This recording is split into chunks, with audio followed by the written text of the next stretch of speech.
You're watching round 9 of the 2001 Shell Championship Series. This is the VIP Petfoods Queensland 500, and this is Stephen Johnson, Junior Johnson, and this is Mark Scaife, the championship leader. These are the two guys battling it out at the top of the table, and they are battling it out for honours here in the Queensland 500. This is a fascinating battle, and they are carving their way through the field. They have just put John Cleland in 11th position down a lap, so there is only 10 cars on the lead lap now. This is a fierce battle, and Johnson just looks in the rear view mirror to just check how close Scaife is. Precisely 1.2 seconds behind. Russell Ingall is flying too in the Castrol Commodore. He's just set the fastest lap of the race on lap 65, a 1:11.62. That was about 5 laps ago.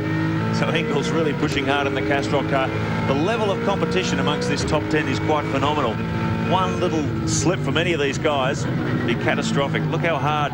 Oh, little lock brake there from Johnson as he turns through turn 4 on the infield section. Here is Russell Ingall right up behind Stokel. Yeah, he's currently in 6th position, and he can easily make up a few positions in very quick time.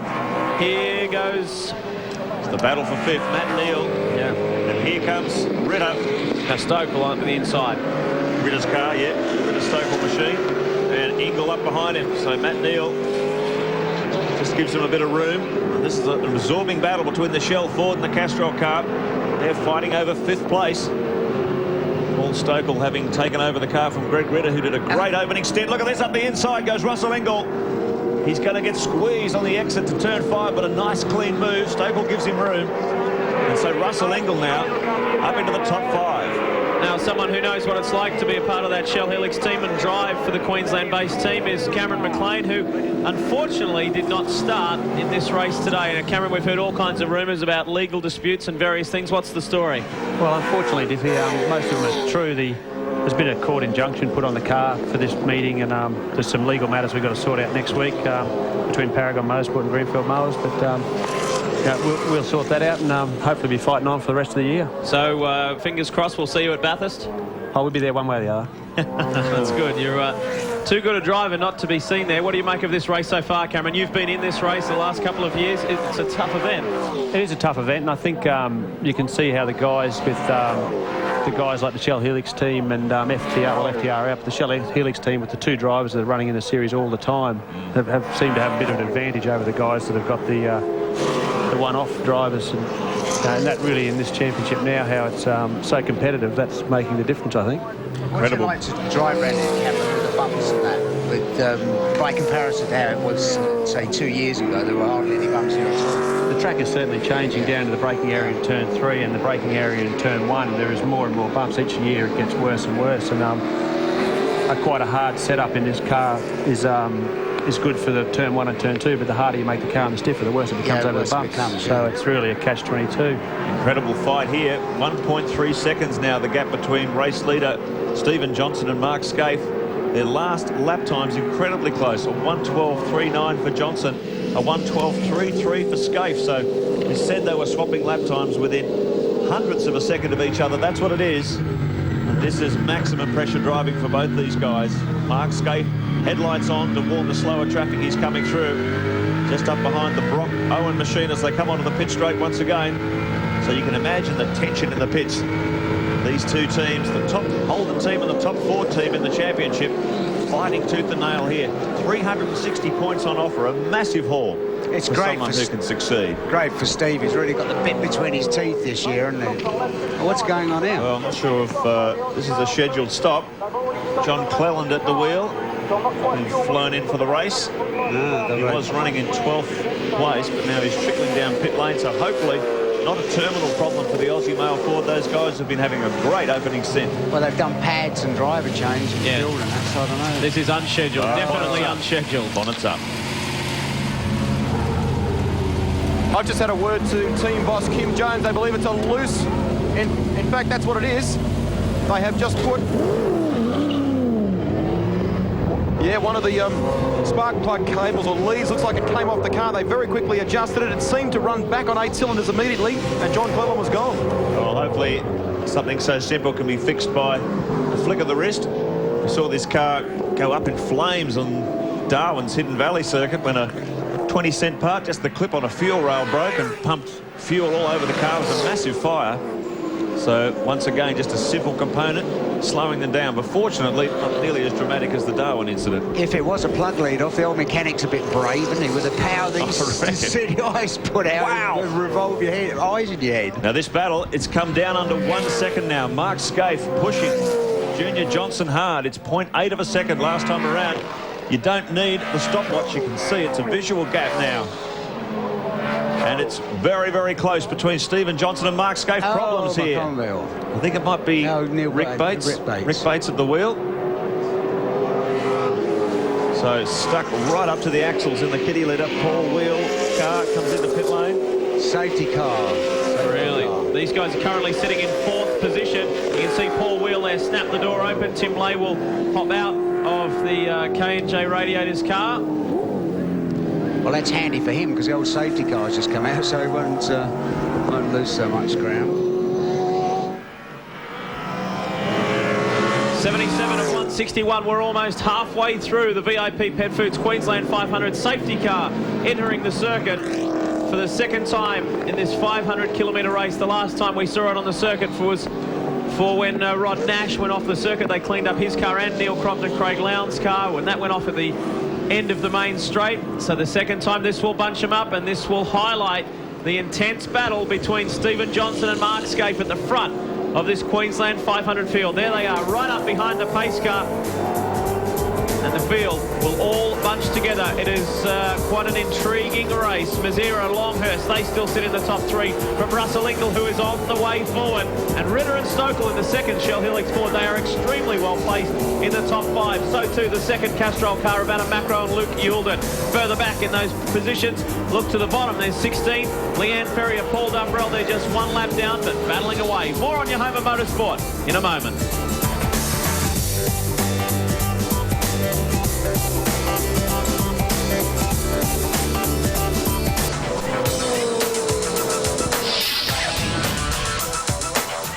Almost halfway through the Queensland 500, and Mark Scaife on the resumption from the safety car has stuck through on the inside of Stephen Johnson. So the championship leader and defending champion has now put himself in a position to run away from the field again. But reminding you, there are 3 events still to go in the championship. Double points on offer this weekend. Longhurst in 3rd place.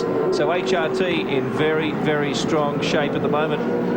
But what a move from Scaife. He was ready to pounce, and Johnson could do very little about it. That was a brilliant move on Scaife's behalf. I reckon he's driving better this year than ever before. That was hot, you reckon, Lee? So many, yeah, true, Baz. So many times you see people not quick enough from the word go after it. Here is the replay. This is once everything goes green. Now Scaife tucks in behind for turn 1.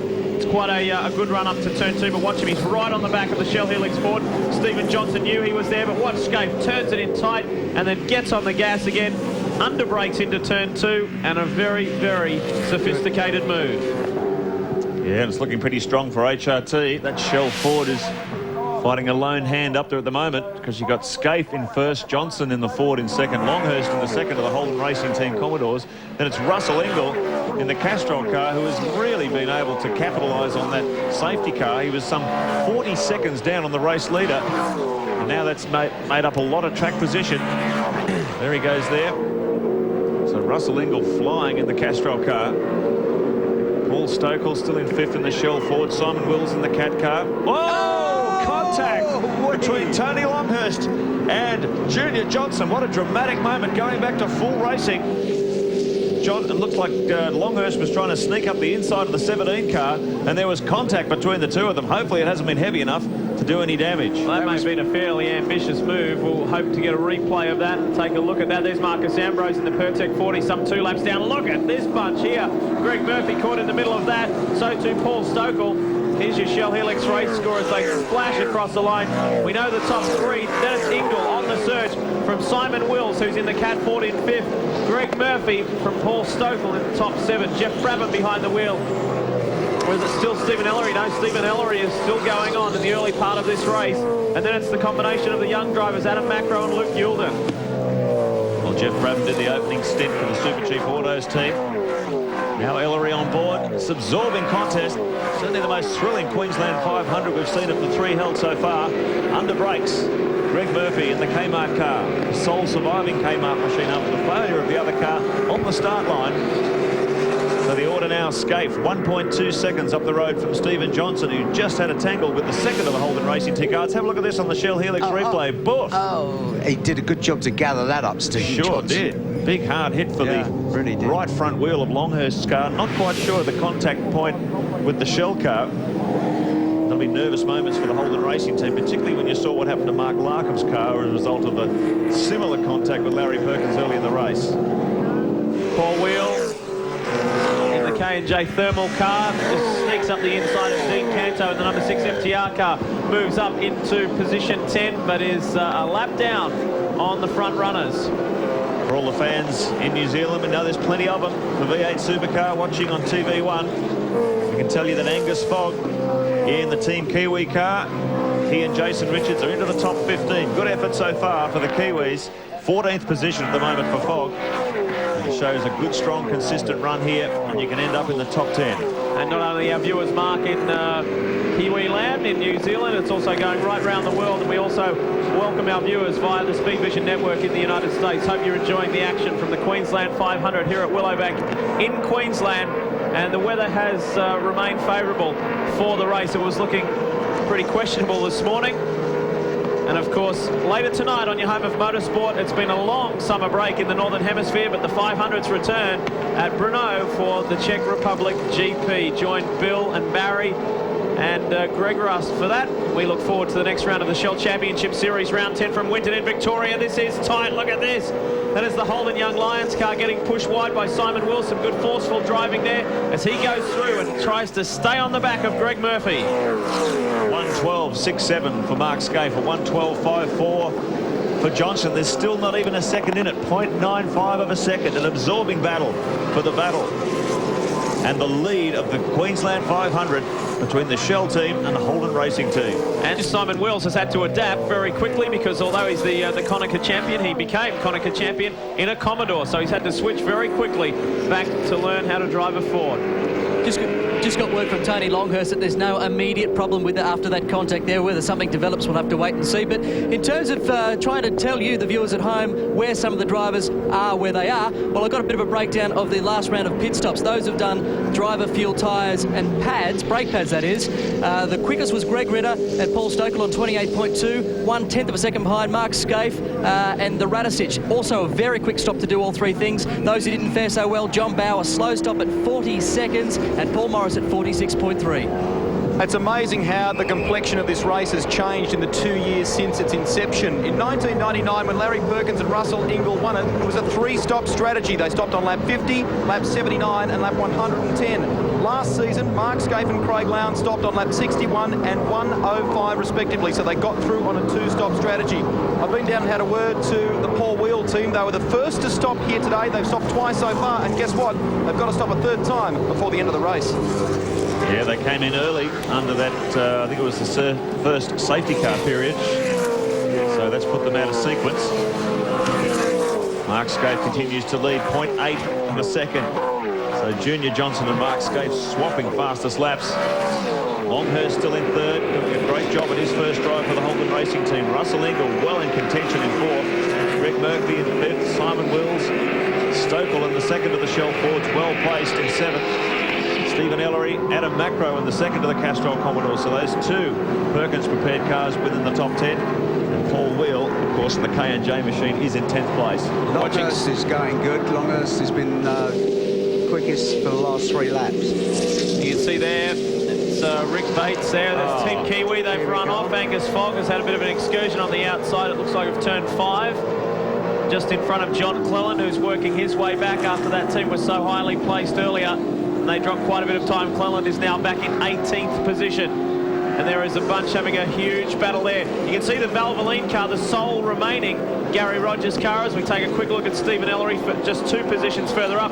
Paul Dumbrell, the 18-year-old Melbourne University student, is in the top 15. That's a good effort from him, teamed with Leanne Ferrier and their sister car, not not so fortunate today. Bargwana and Tanda out earlier after that massive contact with Cameron McLean. Stephen Ellery and the Super Cheap Autos team doing well, running inside the top 10. It's a competitive position on home soil. This is a nominated test track for the Gold Coast-based operation.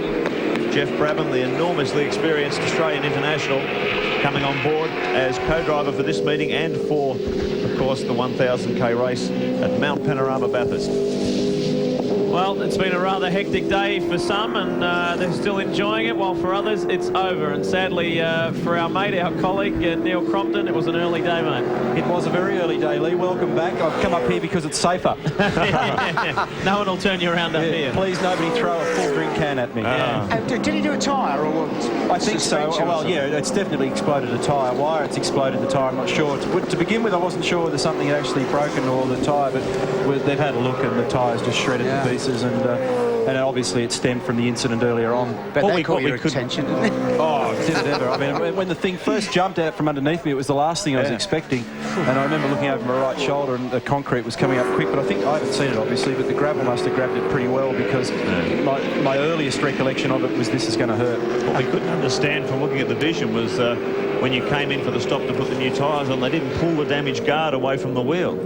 Yeah, well, like you would have a better view of that than me. I've got no idea what happened. I'm just in there, and once I get there all clear to go, it's time to go. So, you know, obviously you've got to leave it to others outside the car to make that decision. But they're not. They felt as though there wasn't anything obvious in the outer guard, so maybe something else was going on in the inner guard area. Now, this is the Aussie Male Falcon back in again, continuing problems for John Clelland, and this is really disheartening after Brad Jones put in such a solid effort to get them from outside the top 20 to inside the top 10 in his first stint. Now Clelland is back in again. Just had a word to the team. John Clelland has radioed in. It is the same problem that appeared before. They believe it's electrical. They're checking all the lead points at the moment in the hope that they can cure it and get that V8 started once again. That is hard luck for that team, who were struggling earlier in the weekend. And it looked like their weekend had turned around, and now it's slapped them back in the face again. John Clelland. He'll be back for Bathurst as well, as we take a look at the Pertec Ford Marcus Ambrose, how quickly fortunes can change. From pole position, he was on top of the world yesterday.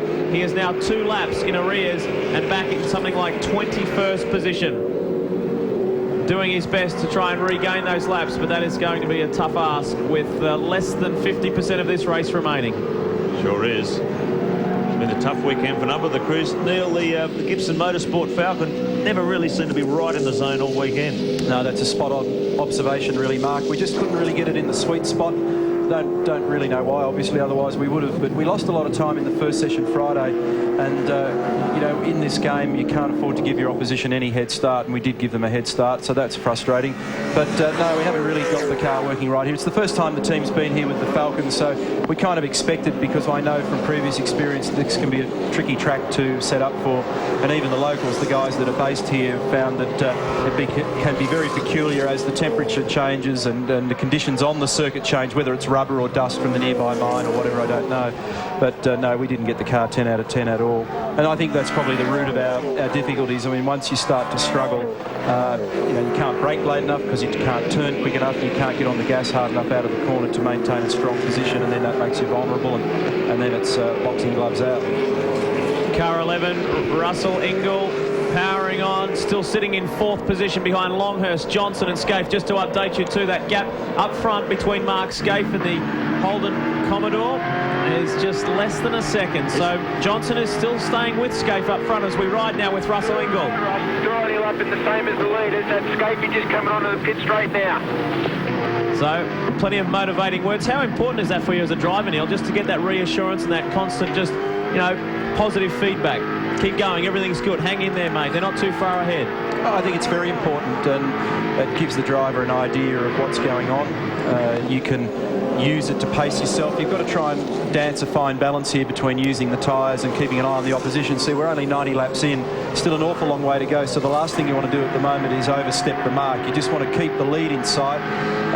Russell's back in 4th there at the moment, so he's got the lead in sight. He's not an awful long way back in terms of margin, so that's actually a good spot to be.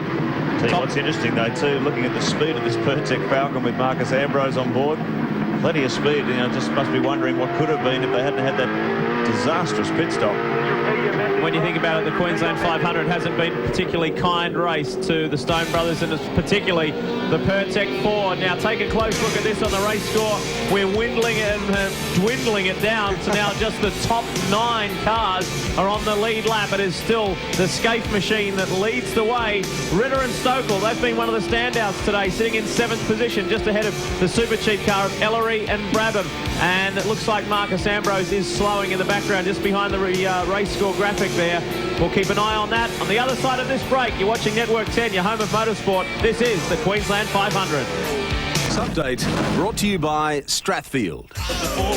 Well, if you had a point for laps led in this race, the safety car would probably take the honours. Stephen Richards turned around there by Paul Morris, driving under extreme duress. He has the flu and was later to head back to the pits himself for a little bit of R&R.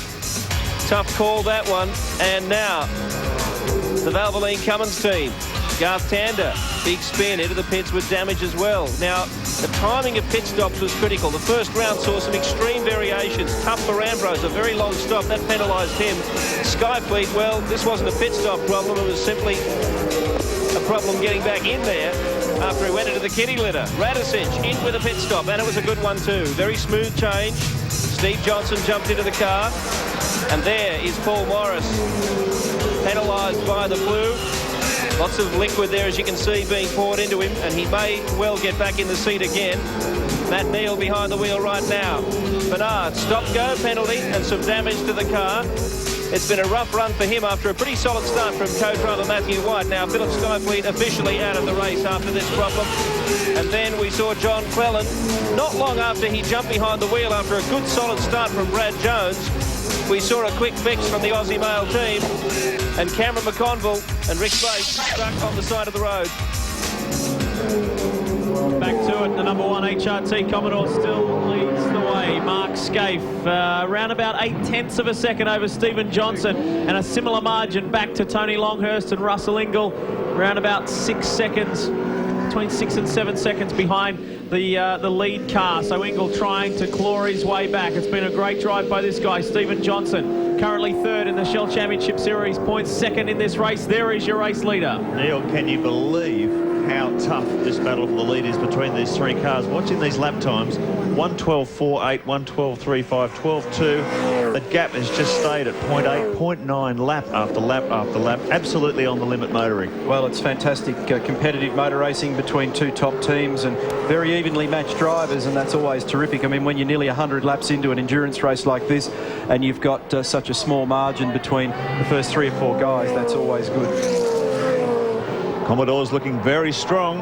We've got a Ford in 2nd place, and the next Ford is back in 6th. And the Commodores, as they've done here in the 2 previous Queensland 500s, looking very strong in endurance trim, particularly these blokes. They blew everyone else out of the water last year with superior tactics and great race speed. It looks like they're doing it again in 2001 Scaife. But Johnson's not letting him go. It's still under a second. You're just talking hundredths of a second between these two in terms of their lap speed. And while this race is extremely important for Mark Scaife and his title defence, Billy Woods is with the chairman of Avesco with some more important information. Yes, as we approach 100 laps, it's time to get the thoughts of Chairman Tony. I have a feeling that for the next few years we'll be doing some more of these interviews, mate. Yes, we will, Billy. Fantastic news today with the big press announcement that Avesco and Network 10 have signed a big new multi-million-dollar 5-year deal, and all the V8 supercar action will be live on Network 10 for the next 5 years, when we want it and how we want it. So it's a tremendous arrangement, the biggest deal ever written in Australian motorsport history. So we're very excited, and it's been a great 5-year partnership, and it's going to go for at least another 5. Now, I know the schedule hasn't been released yet for 2002, but what can you tell us about the situation in Perth? It was rather controversial this year. Yeah, well, look, right at the moment, for the first time in 26 years, we won't be going to Perth next year. We're very disappointed. The Western Australian Events Corp have seen fit to nearly look after every sport known to mankind except V8 supercars. And we urge all our fans in the West to get in touch with the Minister for Sport, the Minister for Tourism, and we've left the door open just that little bit to try and see if there's something we can do at Barbagallo. And there are one or two senior bureaucrats doing their best for us, but really, you know, it's only a few more days and that door is going to shut, and probably shut firmly. It's not what we want.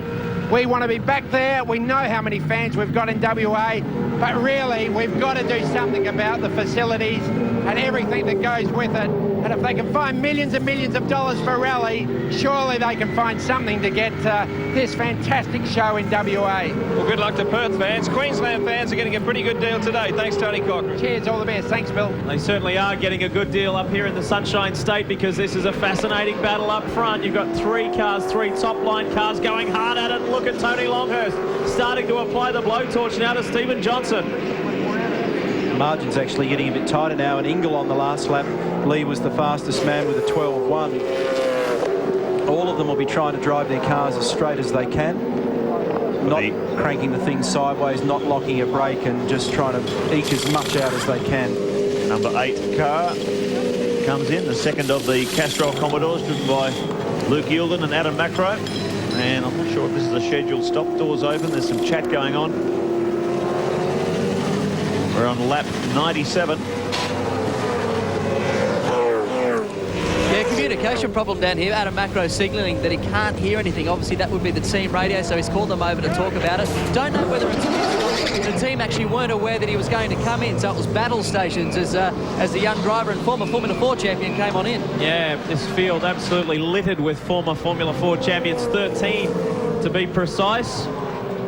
As we see Steve Johnson round up the Rod Nash, Tony Ricciardello entry. It's ironic that Tony's rounding up his old car there, isn't he? And he was actually the fastest man on the last lap. He did a 12.1 this time instead of Russell. It just goes to show that you're only as good as the machinery under you, because you know, Tony's been in this series all year and we've hardly cited him, and not to take anything away from his team with the other car, but trying to crank speed out at a top level is such a difficult, expensive, time-consuming thing. Same for Thomas as well. Exactly. All of a sudden they've got good machinery under them, and they're suddenly factors. Well, I know that you're going to come on board and agree with this statement, but it also proves, whilst we all get caught up in this hype, and it's great to see new young drivers come through, it just shows that age has nothing to do with it. Both those drivers in their 40s.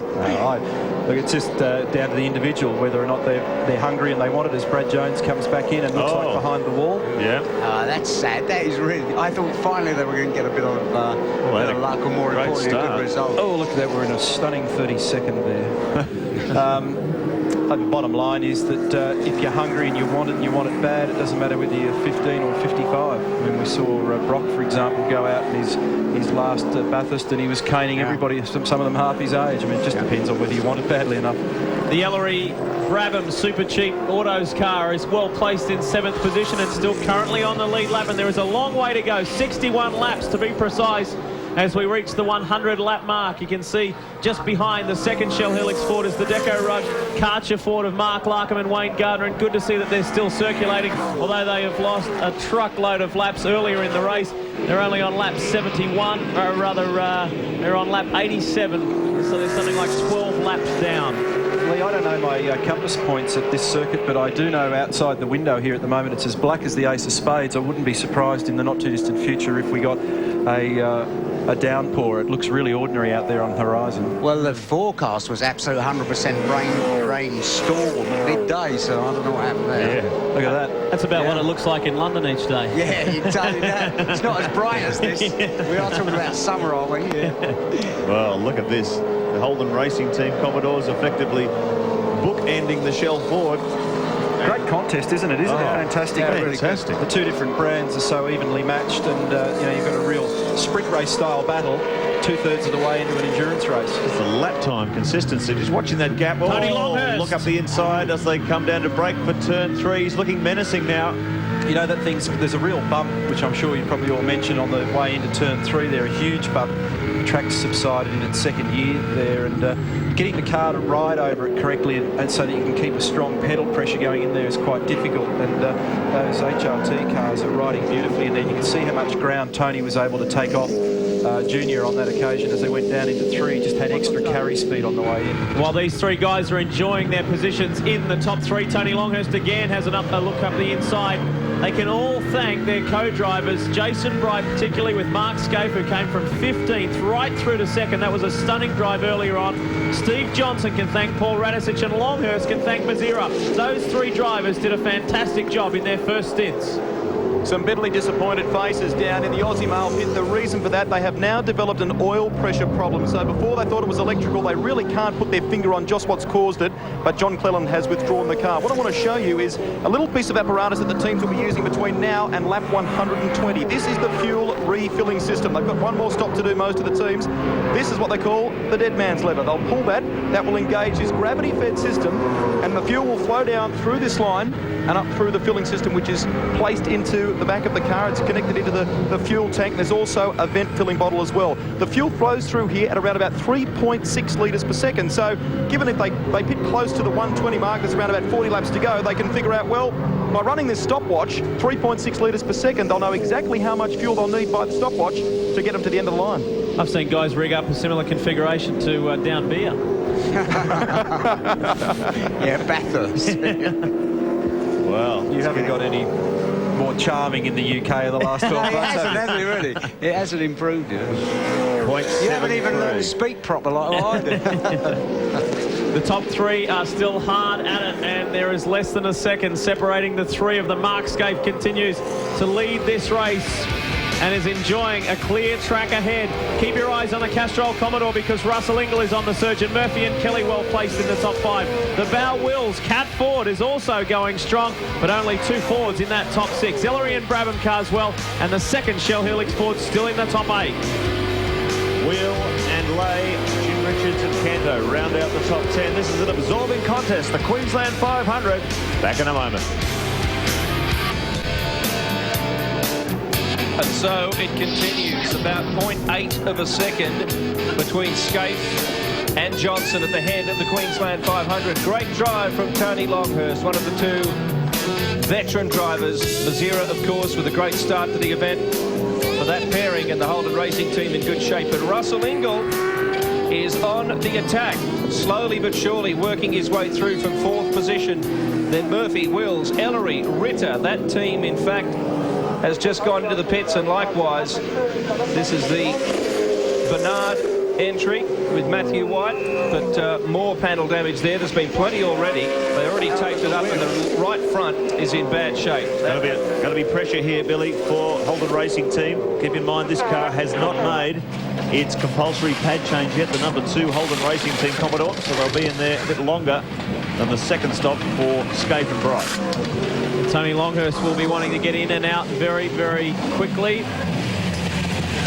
And here we go. Thomas Mazira, I think, is he getting back in, or was that a crew member? Couldn't quite see. No, Mazira is getting back into the car. No, I don't think giving so. Tony some liquid. Did have his helmet on and was... I think he's all ready to go, but it looks like Tony's staying in. The plan, I think, is that Tony will stay in the car. He's just getting some fluids from Thomas at the moment. The reason this stop is taking a little bit longer, car 2 had not had its front brake pads changed. They are changing those pads right now. Get ready. Neil, over 25 seconds. This is still a pretty decent stop considering they've changed those front brake pads, and Tony Longhurst is back in action. Did you get a total time on that, Greg? Just over 30 seconds, Lee, around about the 37-second mark. Well, that's not too bad, is it, considering the quickest today has been something like 28 seconds by the Shell 18 car, so not too bad for the HRT number 2 machine. I'm not 100% sure of the way they've got their pit bay mark down there, but it appeared to me as though Tony pulled up well short of the end mark then. If you look at the tees that were on the ground, it was probably a good 4 or 5 feet. That's the sort of thing that can cost additional time when they're, they've got all the gear laid out to go in position in the precise spots. Well, there's an indicator of how much track position he's lost. He's just in front of his team leader, Mark Scaife, so he's almost dropped an entire lap. It's a funny feeling when you come back out, Mark, when you do a double stint, when you come back out in the car after you've just done the light stint on it. You put 120 litres in the back of the thing and fresh rubber. It's an unusual combination. The car's so lazy with the weight, but you've got tyre grip back, so you've got to sort of relearn the traits of the car to figure out how to maximise the lap time again. Mark Scaife hard at work in the number 1 Holden Racing team Commodore. Stephen Johnson tracking him down. An absorbing contest between Ford and Holden. These two cars so evenly matched. Stephen Johnson, tremendously fit in 2001. He really has worked hard on his fitness. He looks so cool inside the car. just looks like he can punch out these laps all day. 1.3 seconds was the gap. It's out to 1.5 now. Let's not forget that Stephen Johnson has the best record in 2001 when it comes to endurance racing. If you take into consideration the Clipsal 500, race 1, race 2 and race 3 in Canberra. And look at Russell Ingall. He is on the move. He's up to third now and continuing this push forward. Let's not forget that he and Larry Perkins won the inaugural Queensland 500 in 1999. And here he is, the enforcer, is starting to push hard. Yeah, he's pulled back 0.9 of a second on Stephen in the last 4 laps. So he's also got Murphy not too far behind. You could see that Russell was just exiting to turn 3 then, I think it was, and there's Greg in hot pursuit. So Russell's keeping a bit of an eye on the mirror as well because he wants to try and stay out of Murphy's clutches. Congratulations to Greg Murphy and his partner Monique, because Monique gave birth to their first child a few weeks ago, Ronan Kevin. So congratulations. And we understand he's a healthy, happy little boy, so well done to them. Simon Wills continues to power on in the Cat Ford. Greg's using second gear at turn 4, which is a bit of an indication that he's hustling along, but his car balance must be good enough that the rear tyres will take it. So most of the time, if you're going to stroke the car through there, you're probably going to use third preferably, but he's really pushing hard to try and get to Russell late in this stint. Would have been problems there for John Faulkner. what do? You sort of short change of second and just stop into third for the... Yeah, they can be, depending on the torque arrangements in the engine, they can be very lazy and slow off turn 4 in third gear. So you just need second to launch it sometimes. And ideally, if you've got the torque of the engine and the chassis balance right, you've got reasonable tyre grip available to you. You want to get through there in third. It's been an impressive drive by Queenslander Stephen Ellery in the Super Cheap Autos car team with fellow Gold Coast resident Jeff Brabham. They started 17th earlier today and they are now up inside the top 6. So that car is still going very well, and that's not a new car either. That's the car that he drove all through last season as well. Tony Longhurst back into action. See, Tony's got a full load of fuel, but his last lap was a 1 minute 12 flat, so that just shows you that you know, the rubber's an advantage. Incidentally, Russell did a 12 flat as well. Scaife a 12.1, Johnson a 12.2. Murphy was the slowest of that leading group. He did a 12.5, but that's only a half-second split across the top half dozen or so blokes. Ingall down to 4.8 now behind Johnson. Yeah, he just took another 10th out of it that last lap around, so we'll keep our eye on that margin. 4.8 seconds. 4.8 seconds, the gap between Russell Ingall and Mark Scaife. So from leader to third, we take a look back. This is Simon Wills pushing on in 5th. And here is the second DJR car. Greg Ritter behind the wheel, and he is just 1 lap down, in currently in 9th position. Just talking earlier, Neil, about how important it is for these young guys to showcase their talents. Greg hasn't had too many opportunities, although he has been given a couple of runs by the Gary Rogers team over the last year. He's taken this opportunity with Dick Johnson Racing, and he's made the most of it. Yes, he has, and he's doing very well this weekend. He qualified well, and he's proving to be racing very well. He's in the group, good car, and in a good car he's able to show his skill. Now, will Leanne Ferrier get back into the Gary Rogers car? No, it doesn't look like it. Paul Dumbrell is doing a satisfactory job in the number 35 machine, and if you've just joined us here on your home of motorsport, we must say this is the sole remaining Valvoline Cummins Commodore. Garth Tander and Jason Barguana went out very, very early in this race after some heavy contact between Cameron McConville and he. It's going to be interesting to see when Scaife and Johnson come in for their final stop. Tony Longhurst is going to be pretty handily placed. He's just completed his second and last stop, so he can go right through to the finish. So the overlap should be interesting, depending on how quickly the Holden Racing Team car and the Shell Ford can get in and out of the pits. Well, Russell Ingall has taken another half a second out of this guy, Mark Scaife. Scaife, don't get me wrong, he still enjoys a big lead. He's got 1.6 seconds over Stephen Johnson, 4.3 seconds now back to Russell Ingall. And this is getting quite interesting as we get longer and longer into this race. 1:12 of 161. It's been an interesting afternoon here at Willowbank. You see, talking before about the way you're getting around turns 4 and 5 there, and Mark was using third and then just eased the car across the road, used all the road. It'll also depend an awful lot on just exactly Mark, if we pass and you buy, have a drink. I could So quite often the mechanics have to remind the drivers to have a drink there. You get so absorbed in what you're doing. Team Kiwi car, big understeer on the marbles in turn 1. The Shell team often say Radicic particularly just forgets to drink, and they've got to keep telling him, drink, Paul, drink, because you're just going to run out of fuel. You've got to take a little bit frequently rather than a lot in a hurry, because otherwise it feels all hot and slushy in your stomach, which is dreadful. Just reminding him to check his bars and check his bias. He didn't actually get a chance to grab 6th. Mate, we're probably going to finish a few laps, so at this stage we'll put Bridie back in, yeah? Well, there you go. Jason Bright to take over. Most of these drivers are most unlike you then, Lee. We don't have to remind you to have a drink, do we? These last night. You can see the steering wheel on this new Holden Racing Team Commodore. All sorts of readouts and buttons and latest technology. Problems there for Anthony Tratt in the Toll Falcon. It's similar to your situation now with that rubbing rear tyre. Well, Dick Johnson, a big weekend for you. Not only is Stephen running second, but you had a straight named after you here at the circuit. But the big question is, can Stephen catch Mark Scaife? Well, we'll just have to wait and see. You know, there's still about 60 laps to go, so 50-odd laps to go. So it's a fair old lick, and anything can happen in this game. My goodness, though, hasn't he come of age in this year particularly? Yeah, he's done pretty well, but it'd be really nice to see him sort of have a good result here today, which would certainly help his championship hopes. What about the car itself? Any more pit stops to come from Steve? Yeah, we got one more pit stop to go, and we'll just wait and see what happens. Whether we put Paul back in or not remains to be seen, but just looking from here, I'd say Paul's going to get back in, and he's looking pretty happy about it too. Fingers crossed, Dick. Thanks for joining us. Thanks, mate. Jason Bright and the team on standby here at the Holden Racing Team waiting for Mark Scaife. This will give you an idea of the sort of data that the Holden Racing Team are keeping an eye on during the course of the race. They're on the net here, logged into the Bureau of Meteorology here in Australia. You can see this blue patch here. That is moving. It's around about 50 k's out from the Amberley Airbase, which is just up the road. So there is the possibility of a storm before the end of this race. Could make it nice and interesting, huh?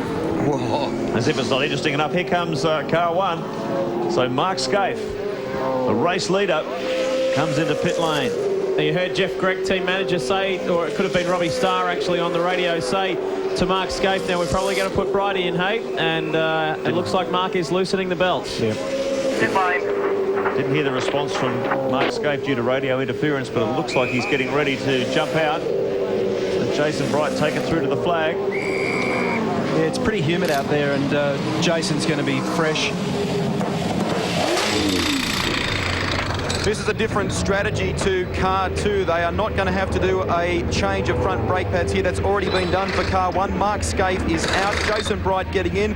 We'll see how long it takes them here to put the fuel in. The tyres are already done. This will give us an idea of how much fuel is required to get them to the finish. 17 seconds gone so far. Bridie is strapped in. Ready to go. 24 seconds. That's a good stop. Very slick stop from the Holden Racing Team. Well drilled, but we hear that the Nice and easy, mate. You're in a good position. He took a little bit of time, Mark, to just fumble the belts in. He grabbed it, lost it on the left side around his hip, and then grabbed it again. Here comes the 7E car. So the pressure's on these crews. 24 seconds. Loosen your belt, disconnect your radio, and adjust the steering wheel. The instructions being given to Stephen Johnson. Paul Radicic, the Rat, is getting set to jump back in the 17 Ford. They must have a column height adjustment. They do, yeah. I was just going to say they've got a seat adjustment and a column height adjustment. The other thing you need to do after the stop is reset the anti-roll bars in the car and also reset the brake bias, because obviously you've got a heavy fuel load over the rear. So watch this. Johnson has already got out. Now watch Paul Radicic. He'll pull the seat up to his position. There he goes. Whoa. And the steering wheel has already been locked into position for Paul. So it's a great bit of engineering by the team. It's a high chair. Yeah, high chair for Paul. So it looks like a slick stop on the Monroe pit stop clock. He's got out about 3-4 seconds faster than HRT. It was a good-looking stop. So very slick work by the Shell team. Well in contention for this battle. Now what I want to see is where Tony Longhurst is ending up in all this. I feel like he's going to come out in front of Jason. So he's come out in the lead. And the Ford fans go wild. He's on cold tyres, Jason's on hot tyres, so that'll mean that Bridie can pull right up under brakes down into turn 3. It'll be close, and Paul's going to have to block down the inside here to stop the run. And if anyone's going to block, it's going to be the Rat. Well, Experienced in hand-to-hand combat. You can see the Holden Racing Team car closing in under brakes into turn 3. Right on the inside. Radicic, though, getting himself into gear as fast as he can. Got to get those tyres up to temperature. He's got a full tank of gas. Very easy to lock a brake in this sort of pressurised situation, particularly the inside front. So the best thing to do is drive down the inside. It's not the sort of situation that sort of a young gun would want to be in, is it, really? I don't think it's a good situation for anybody. Don't think it matters how old you are. Russell Ingall takes over as race leader. Greg Murphy in second. Stephen Ellery in third. All those drivers are yet to make their second stop. So this is effectively the battle for the lead by the time those second stops are out of the way. Paul Radicic has run wide. He made a little bit of a mistake there. Jason Bright was unable to get through, but this is it. They are currently 4th and 5th on the road, but really battling for the lead.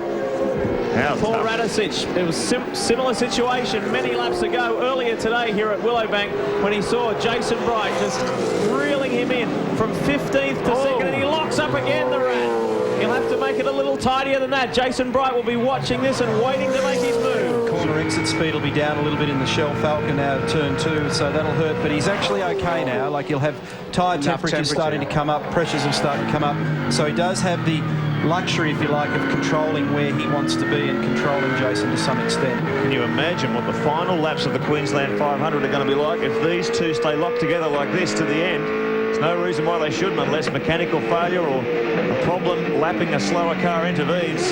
This is the most thrilling Queensland 500 race we've ever seen, and one of the most thrilling V8 supercar history. What a battle. And because he's on a full load, Jason's using second gear there in 4th gear, just trying to keep in touch with the Shell car, so he has to push hard. So Radicic now starting to get into the groove, getting his brake balance right, getting his tyre temperatures right, getting himself comfortable in the car.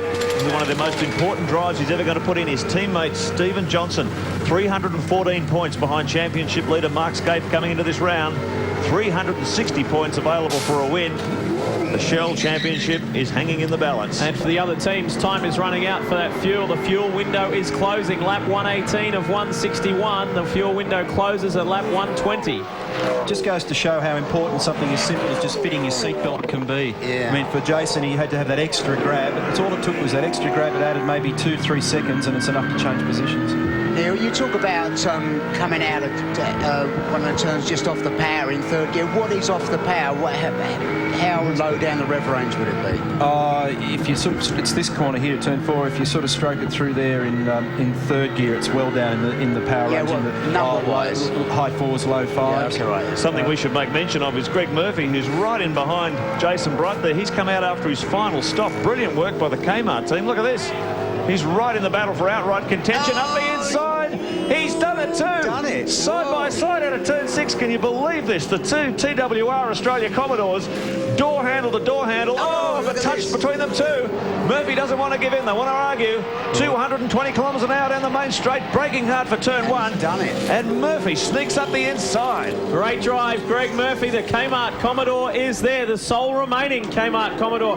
They had a disastrous start when Rick Kelly, the car, would not go, and they pulled off before the lights even went green. And now the sister car, the combination of Todd Kelly and Greg Murphy. This is fantastic for Paul Radicic. Watching these two Holdens get caught up in their own battle. That's going to allow him to a little bit of breathing space, see if he can open up a bit of a gap. So Greg Murphy, almost out of nowhere, the team just hovering around in that top 5. Slick work by the team to get him out in that position. Where's the smoke coming from on Greg's car? Has he got some rear damage left, there on the left rear? So just a little bit of a body rub there. You can see the bit of body work flapping in the breeze. Well, Greg Murphy, his pace looks pretty frantic, doesn't it? I'd say that he's going to get all over the back of Johnson pretty quickly, Radicic pretty quickly. This is from the rear of the Kmart Commodore, looking back at Jason Bright. Stephen Johnson, this is anxious times for you while the battle's going on between Greg Murphy and Jason Bright. It's at least helping, Paul.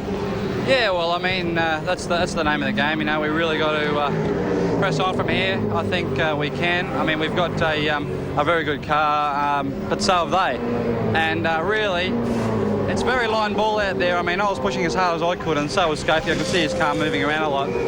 Some laps I'd catch, some laps he'd pull away. There's nothing in it. So it's going to come down to traffic and who got out of the pits first, and that was us. Slick effort today in the pits from you guys. Absolutely. I mean, we've copped a lot of flack from our pit stops in recent times, and you know, there's no effort spared by these guys. Here's hoping, Steve. Thanks, mate. Russell Ingall, a race leader, is into pit lane for his final stop. Watch the Monroe pit stop clock in the left hand of your screen. Stopwatches, 16.9 seconds. So, Good outlap, Russ. You've got to have a good outlap. doesn't look like they... wonder what the fuel strategy is here. He's lap 100 and 120, so they obviously didn't have to put a full tank of fuel in to get him into the finish. Yeah, we're talking about leaving it to the last minute. Lap 20 is where the fuel window ends. And look where he's coming out. Coming out in a very good position, Russell Ingall. Nice work. He is position in the one race indeed lead. because he's come out ahead of Paul Radisich and Greg Murphy. So the Enforcer leads on lap 121. There's 40 to go. Can he make it 2 times out of 3 years? He's got to be so careful on cold tyres, though, hasn't he, with everybody right up behind him. Oh, he'll be right. There was a smart bit of tactics by Perkins, and they held him out that long so that his final fuel fill was shorter than a full tank. That's well positioned. Oh, he gets very sideways. Just on cold tyres, the car proving difficult. That's it. Paul Radisich up the inside. And rather Radisich has come on through. So nice move there. And around. Greg Murphy as well slots through. So continuing on. Oh, this what car a race. fascinating battle. That's the old cold tyre thing. So 121 and 161, and the macro Yulden car was being swamped there. Look at this. Look at this. And it's run wide, just went in there too hot, and it's allowed Radisich to get through. Meanwhile, the sister car leads the way further up the road. Both sister cars were passing each other. Incredible. The Shell cars were overtaking the Castrol cars, and we get back to it. Radisich begins the hunt, locks it up. After Russell Ingall, this is 3rd place. Greg Murphy, this one is going to go right down to lap 161. That smoke's still coming from the rear of the Kmart Commodore, but the Enforcer leads the way by some almost 3.5 seconds. Murphy sits 3rd from Bright, and then Longhurst in the top 5. And the rain is coming here at Willowbank. If you thought it was action-packed, it could get even more so. It's getting very dark here. Rideau, Stokel, Mackerel, Yulden, Richards, Morrison, Neal, McDougall, Madecki, and you can see these cars are now 2 laps down or more. Further back to the guys who have had a lot of trouble in this race. We'll return to Willowbank right after this.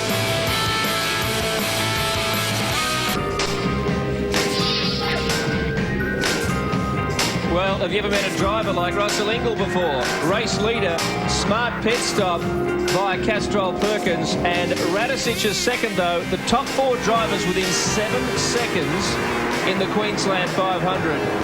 You can't ask for much better than that on lap 125 of 161. Billy, I tell you how much that he wants this win and Larry Perkins want this win. The last time the Castrol Perkins outfit won a round of the Shell Championship Series was this very race 2 years ago. Yeah, both Larry and Russell have not tasted the top spot of the podium for 2 years. And what a great fight back. This brand new Castrol Commodore was fast straight out of the box. 4.2 seconds the gap, and there it is. Paul Radisich in 2nd, Greg Murphy in 3rd, Jason Bright still in 4th place. Well, we couldn't have asked for a better race so far, could we? It's been... Oh! No, the end of it. Marcus Ambrose. What a turbulent weekend, eh? Just amazing, isn't it, how you can be... guys, climbing out of the car. Never rains, but it pours. Been a fucking disaster. Wow. Well, we would agree to that, I suppose. Yeah. Paul Forgy, his Ingall, chief mechanic, probably getting a little emotional, as you would be in this situation. Murphy, Bright, Longhurst, the top 5. We've got the top 8 cars on the lead lap, and that's a sorry sight. The Pertec Ford up against the wall. Our pole sitter, Marcus Ambrose, who was just looking so forward to this race. It's ended in a rather unsatisfactory style. Larry Perkins, Russell Ingall is in the lead. It's only a slender margin. How are you feeling right now?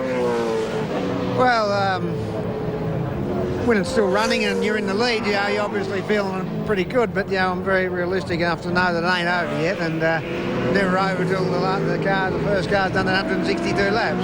It's familiar territory though, of course. You've won it before, but that was a fantastic strategy there and a good pit stop. It was an excellent pit stop, and we certainly very rarely do you get a gift of 7 or 8 seconds, and we got one then, and we've made the most of it. Be nice to be back on the podium again. Oh, well, let's not count our chickens bad. Okay, always coy. Thank you very much, and good luck to you towards the end of the race. Oh, thank you. He's a great character, Larry Perkins, 51 years of age. Originally from Cowangi, out in the Silotown district of the Mallee area of Victoria. And a man who really has done an amazing job. Self-taught engineer. He's raced all over the world at the highest levels, as high as Formula One, before returning to Australia and becoming one of our most prominent and successful touring car racers and car constructors. He's got a great sense of humour, Larry. He's dry and full of emotion. Then, well, I don't know. I'm just about to say that I've been away for 2 years. Glad to see he hasn't changed. He comes out with some great one-liners, Larry. You've got to admit it. Just look at that smoke pumping from the back of that Kmart car. Doesn't seem bad enough to be really hampering it all that much, though, does it? It's certainly not slowing him down. Plenty of nerves down here in the Kmart racing pit. Todd Kelly, has there been much chewing of the nails? Certainly has. The car's actually got very good speed and it's looking after the tyres, but in the last 15 or 20 laps it's developed a bit of an oil leak and it's blowing a fair bit of smoke, so everyone in the pits here is quite nervous at the moment because we're in a pretty good position. Been a tough week off track for this team. Be nice to have a good result, wouldn't it? Certainly would. We really need the points at the moment, so I hope it hangs together. Well done, Todd. Hope it goes well. Thank you. Guys, as I throw back to you, just very quickly, an eerie sensation down here in pit lane at the moment. Those black clouds are getting ever so closer and the temperature feels like it's going down as well. Well, we've just had word from race control and they've been informed that this thunderstorm, there's lightning on the horizon and this storm is around about 30 minutes away. Lap one, there she is. Lap 129 of 161. Wow. So Bit of the old cumulus nimbus. I'll tell you what, if you do get a big blast of rain right at the end and everyone's out on slick tyres, I wouldn't be surprised if they red flag the race. They've completed 75% of the race distance. They can do that. And that'll be a controversial circumstance, particularly with 360 Shell Championship points on offer. This is an absolutely critical round. Ever since they introduced the double point system, the championship really does hang in the balance on these 3 or 4 double point races. You can see that oil leak just belching from the back of the Kmart Commodore. Everyone in the team will have their fingers crossed the car will make the distance. Well, this is the reason why we have Nigel Greenway, our statistician. There's 32 laps to go at 1 minute 11 a lap. There's around about 36 minutes to go. I wouldn't leave that one up to you, Baz, that calculation. Absolutely. But we could have rain. There's the wet weather tyres you can see there. It's just a standard 1 tyre, 1 compound. That's it. It's a control wet weather tyre as well from Bridgestone. If you look through, you can see lock up there. You see the discs glowing. That last lap, the front discs glowing bright red. That could be difficult for him. When you look where that oil's coming from, it could be a portion of that getting on his left rear tyre, and that gets a lot of work around here. Under power and taking a lot of cornering load. Chuck a little bit of oil into the bargain. Could make it very, very tricky for Merckx. Todd Kelly was very frustrated after his 1-lap dash in the top 15 shootout yesterday, but this team have really rebounded very, very well, and they're one of the strongest driver combinations in the field. Greg Murphy, the 2 times Bathurst winner, 2 times Sandown 500 winner. To the disc, sorry. And young Todd Kelly, who is a real rising star. So they're a very strong combination and sitting nicely in 3rd position at the moment. Jason Wright cannot seem to do anything about them. He's up 2 seconds in arrears of this car. It's been a great day's racing at Willowbank for the VIP Petfoods Queensland 500, and it is a long way from over. Will we get some rain before lap 161? We'll have to wait and see. We'll answer that question on the other side of this break.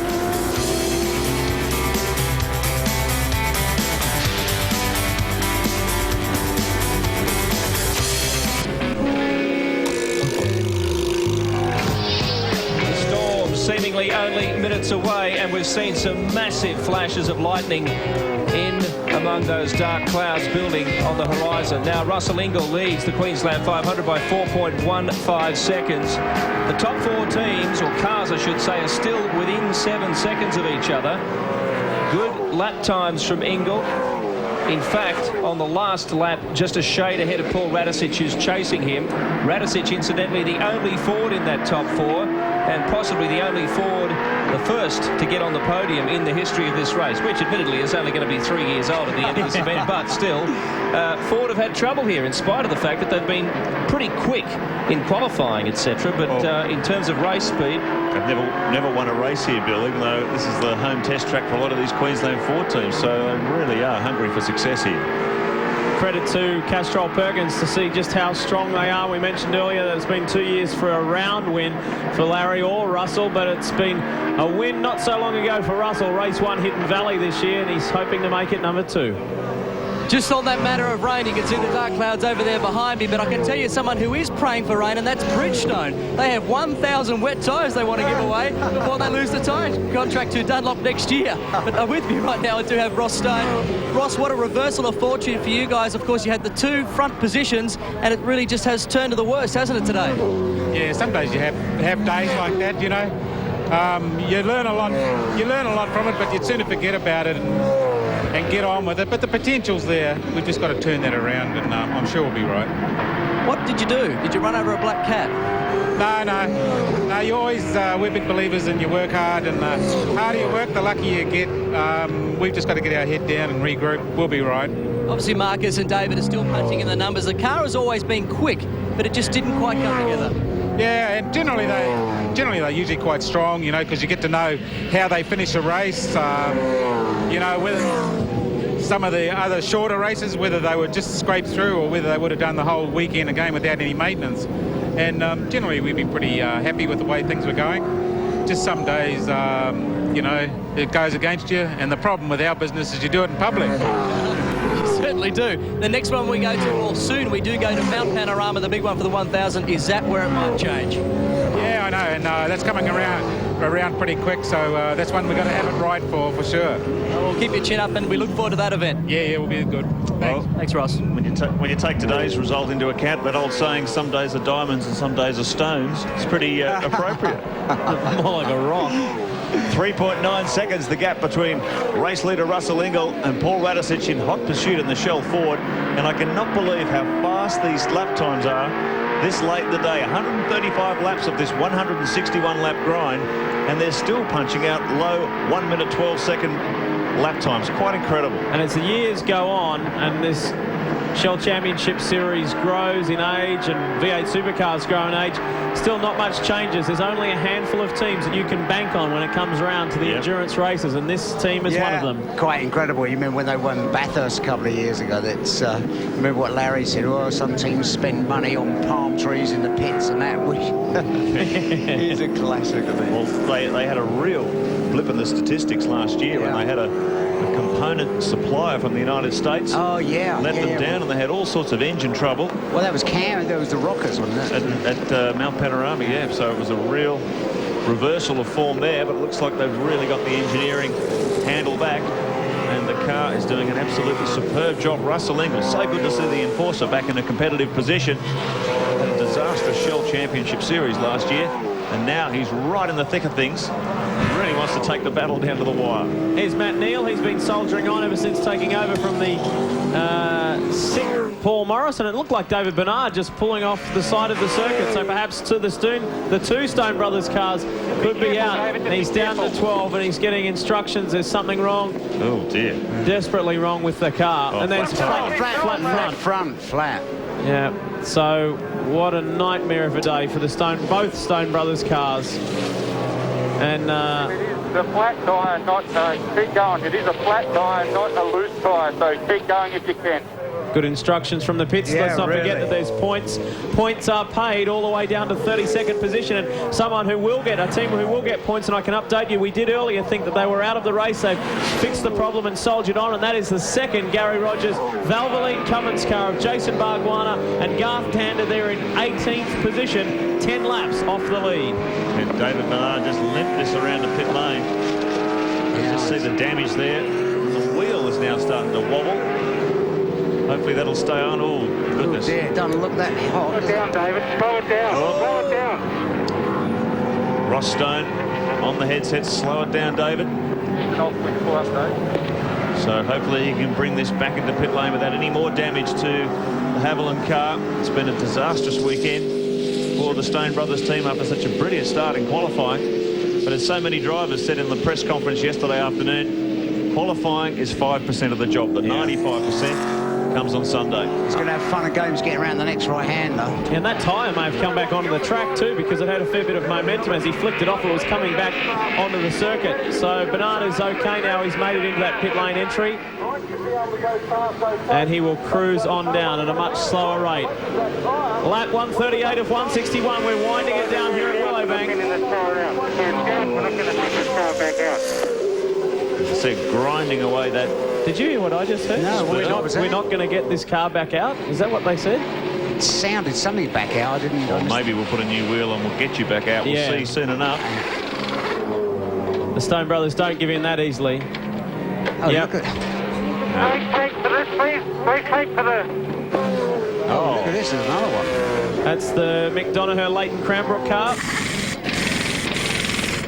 Yeah, he's had terrible problems with his wheels. That's a couple of times he's lost tyres. The right-hand side has made a problem purely because of contact on David Bernard's car. But this time, a left tyre. I don't know what for. He's been running off the track a fair bit, using full usage of the whole track to try and maximise his times and make up for lost ground. But he opens the door. He hasn't climbed out. Looks like he is going to go back out. Bit of front damage to the front bar also. But this horror weekend for David Bernard and the rest of the Stone Brothers team continues. See what's happened here. The under tray under that spoiler's been ground off by that trip around the circuit with it rubbing against the road surface. So now they're just trying to tape up that under tray. It has quite a critical effect on the performance of the car, particularly the front end grip. And there's the tyre. Oh, there's the tyre.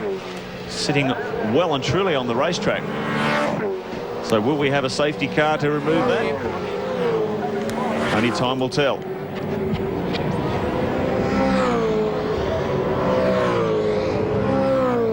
You can see some clouds off to the distance here. We've been talking about them over the last 20 laps or so. To give you an idea, that cloud cover is between turns 2 and turn 3. And from our position here on pit wall, it looks as though the rain is only a couple of kilometres away and inching further or closer to the track by the moment. 21 laps to go here at the VIP Petfoods Queensland 500, but one thing that has not changed is this guy, Russell Engel, the enforcer, leads the way for he and Larry Perkins. The Rat is in pursuit, but he's some 4 seconds in arrears from Greg Murphy, who's soldiering on with that oil leak.